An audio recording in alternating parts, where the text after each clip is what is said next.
In a quaint little village tucked deep within the rolling hills of the British countryside, there lived a young girl named Nelly. She was a quiet, gentle soul with long chestnut brown hair that she always wore in neat plaits. If you've ever heard stories about Nelly before, you'd know she shared her cozy home with her forgetful but loving grandmother, whom everyone simply called Nanny. What most people didn't know, however, was that Nelly's charming town rested not too far from the sea. Just a short bike ride away lay a secret little beach, hidden behind grassy fields and rocky cliffs. The golden sand sparkled in the sunlight, scattered with smooth gray stones that glistened when the waves kissed them. During the summer, the sea shimmered in shades of crystal blue, while in winter it turned into a soft, silvery gray beneath cloudy skies. And it was on one particularly lovely summer afternoon that our tale begins. Nelly and her grandmother had made their way to that quiet beach for a picnic. Nanny had packed a wicker basket full of delicious treats and brought along her favorite picnic blanket. The air was still, and the waves rolled gently over the sand. Above them, the sky stretched wide and bright, painted with tiny puffs of white clouds drifting lazily by. Nanny lay back on the blanket, her gray hair tucked neatly under a pale blue sun. She wore cheerful orange sunglasses that matched her bright swimsuit. Beside her sat Nelly, her plaited hair now damp and clinging to her neck after a long swim in the cool sea. She had her toes buried deep in the sand, wriggling them happily as the fine grains slipped between them. All around, the soothing rhythm of the ocean whispered softly to the shore. Feeling hungry, Nelly reached into the basket and picked up a cucumber sandwich. She took a big bite, smiling as the crisp, cool cucumber and creamy cheese melted together between the soft slices of white bread. A little sigh of delight escaped her lips. Everything about this day felt perfect, calm, and full of sunshine. Then, without warning, Nanny suddenly sat upright, eyes wide. "Oh dear," she exclaimed. "I almost forgot. The giants are coming for jelly." Before Nelly could even ask what she meant, Nanny jumped to her feet, hastily gathering everything back into the basket. Sandwiches, apples, fizzy water, and all. Nelly blinked in confusion but wasn't too surprised. Her grandmother was always remembering things at the strangest times. Quickly, Nelly helped her pack up, shaking off the blanket and folding it neatly. She hurried to dress, slipping into her favorite polka dot skirt, nearly putting it on backwards in a rush, then pulling on her crisp summer blouse. Finally, she wriggled into her soft pink dress, slid her feet into her sandals, and stood ready beside Nanny, curious and excited to see what adventure might come next. They quickly made their way up the beach, the warm sand shifting beneath their feet, until they reached the spot where their bicycles stood waiting at the edge of the dunes. One big one, small, both gleaming in the sunlight. Nanny's bicycle was painted a soft lilac color, elegant and sturdy, with a large wicker basket fastened to the front and a special carrier attached to the back. She carefully placed the picnic basket in the holder, securing it tightly before climbing onto the seat. Nelly's bike, on the other hand, was a cheerful cherry red, smaller, with a round silver bell that gleamed like a mirror, and a little white basket at the front decorated with pink ribbons.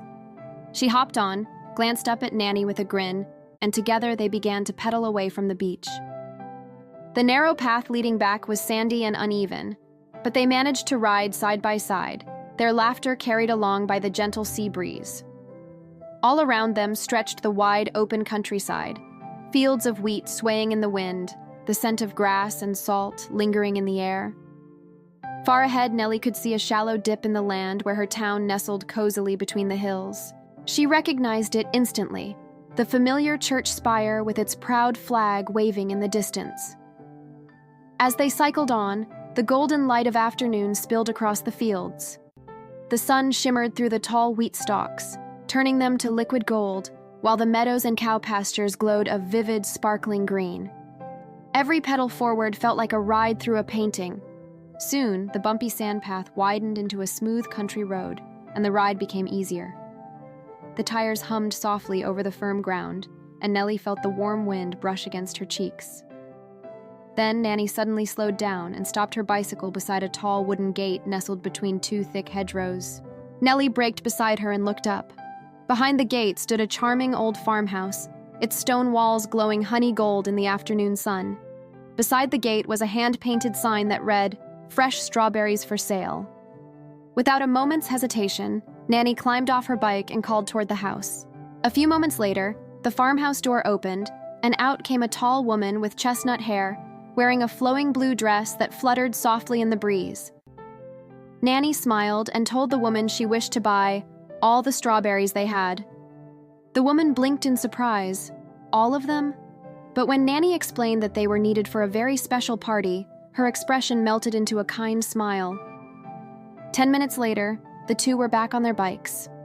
Nanny's front basket was overflowing with neat little boxes of strawberries. So many, in fact, that she had to sit extra straight just to see over them. Even Nelly's small basket was stacked high with the bright red fruit. They cycled carefully, balancing their delicious cargo as the sun began to dip lower in the sky. By the time they reached their cottage, the golden light of evening was beginning to fade. The sky was painted with streaks of orange and pink, but Nanny didn't seem the least bit rushed. Together, they carried box after box of strawberries into the cozy kitchen, filling the air with their sweet, juicy scent. When the final box was set down, Nanny wasted no time.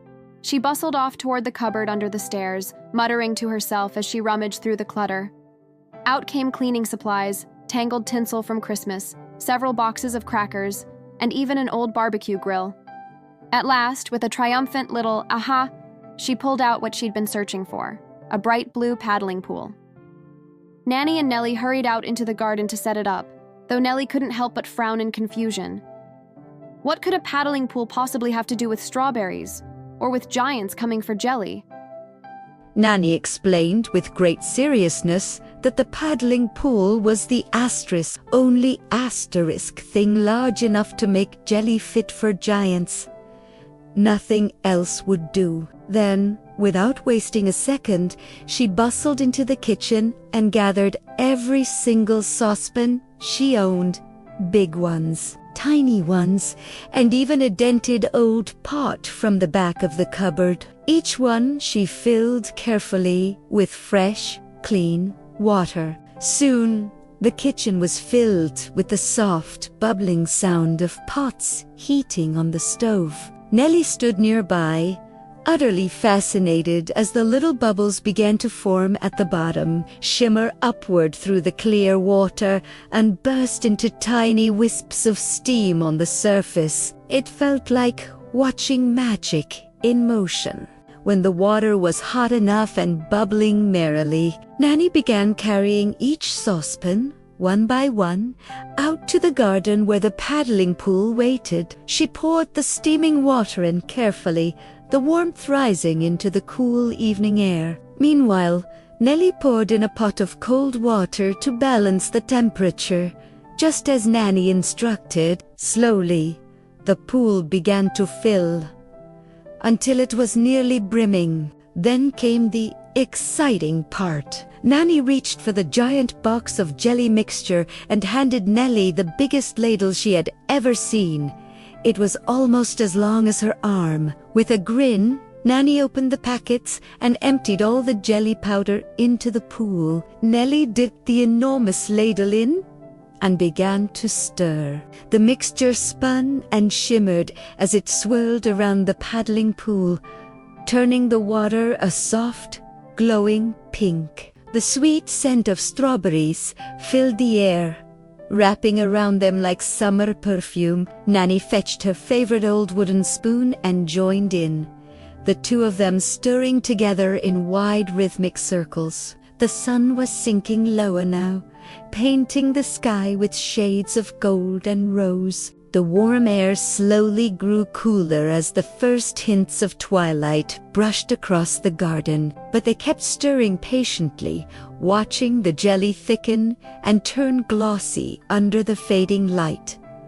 At last, the sun slipped completely beyond the horizon. Nanny sighed contentedly and set her spoon aside, sitting down on the soft grass. "It's time to add the strawberries," she said. Together, they carried the boxers of strawberries outside. Under the gathering darkness, they switched on the fairy lights that twinkled like tiny stars above the garden. Nanny even lit a few candles, their flickering flames dancing gently in the evening breeze. Then, one by one, they plucked the green leafy tops from the strawberries and dropped the bright red fruits into the jelly mixture. Each berry made a soft asterisk plop asterisk as it disappeared into the pink liquid asterisk plop plop plop asterisk.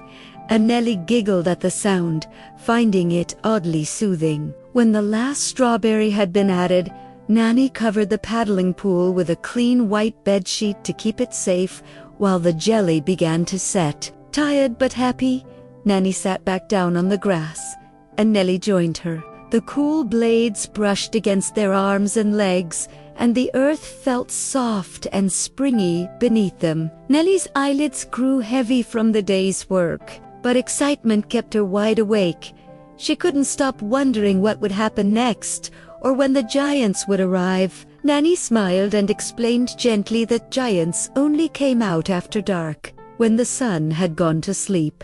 That way, people who weren't ready to see them wouldn't be frightened. "If we're lucky," she whispered, "they'll come once the jelly is set."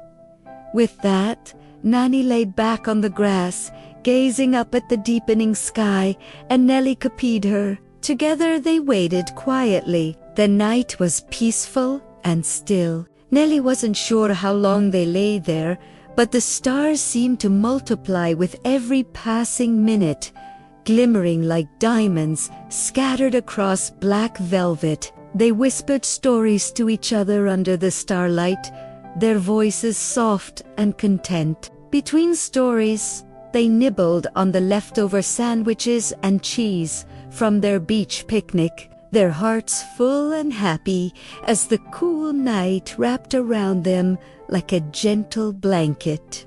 Every so often, Nanny would quietly tiptoe over to the paddling pool to check if the jelly had finally set. Each time she returned, she gave a little satisfied nod and a smile. The cool night air felt soft and still, and Nelly, curled up beside her grandmother under the glow of the fairy lights, felt completely content. It had been such a magical day, one she knew she'd remember forever. But as the minutes passed, her eyelids grew heavier and heavier, and she couldn't help but yawn. Just when she thought she might drift off to sleep, right there on the grass, a strange, deep asterisk thumping asterisk sound echoed through the night. It was slow and rhythmic asterisk thump, thump, thump asterisk, as though something enormous was walking in the distance. Nanny's eyes twinkled knowingly. She gave Nelly's hand a gentle squeeze and whispered, "They're here." Nelly's sleepiness vanished at once. Together, they sat up and peered toward the end of the garden, where the trees and bushes stirred in the moonlight. The sound grew louder until, between the branches, a huge friendly face appeared. The first giant had a mop of curly golden hair that shone like sunlight even in the dark, and a pair of bright green eyes that sparkled kindly. His clothes looked as though they had been woven from leaves, moss, and smooth stones. He was easily 3 times as tall as Nanny. Yet his grin was so warm that Nelly felt no fear at all.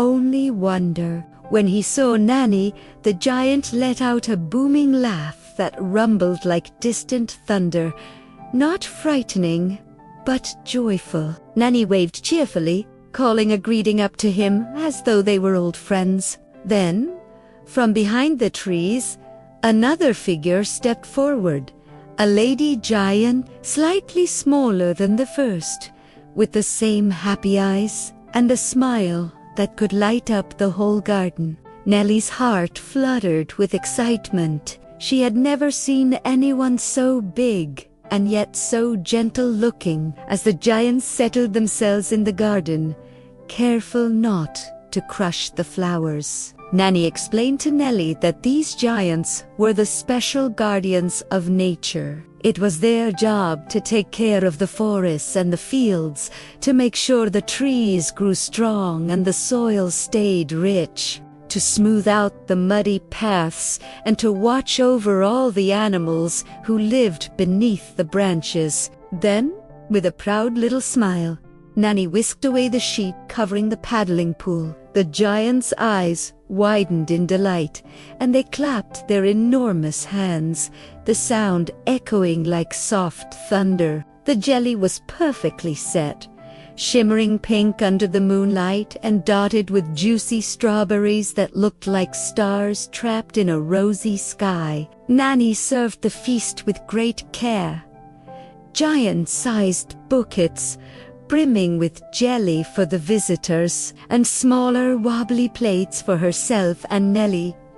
The sweet smell of strawberries filled the garden once more. Together, they sat under the twinkling fairy lights, laughing, talking, and enjoying spoonful after spoonful of the cool, wobbly treat. Nelly giggled every time her jelly jiggled on the spoon, and the giants chuckled too, their laughter booming gently across the fields. It was a night full of happiness, the kind that felt like a dream come to life. Eventually, when Nelly's belly was full and her eyes were drooping, the giants knew it was time to say goodbye. They smiled warmly, thanked Nanny and Nelly for the delicious jelly, and promised to visit again. Then, with a final wave, they turned and disappeared silently back into the forest, their footsteps fading into the distance. Nanny helped the sleepy little girl back into the house, their lantern light flickering softly on the walls. Up the stairs they went, slow and quiet. Nanny tucked Nelly into her cozy bed, smoothing the blanket over her shoulders and brushing a gentle kiss onto her forehead. Nelly let out a small sigh as she sank deeper into her soft mattress. Her body felt warm, heavy, and safe. Her thoughts began to drift away, melting into a sea of dreams filled with glittering stars, ruby red strawberries, golden beaches, and smiling giants with curls of sunshine in their hair. Within moments, Nelly was fast asleep, wrapped in the sweetest, most peaceful dream of all.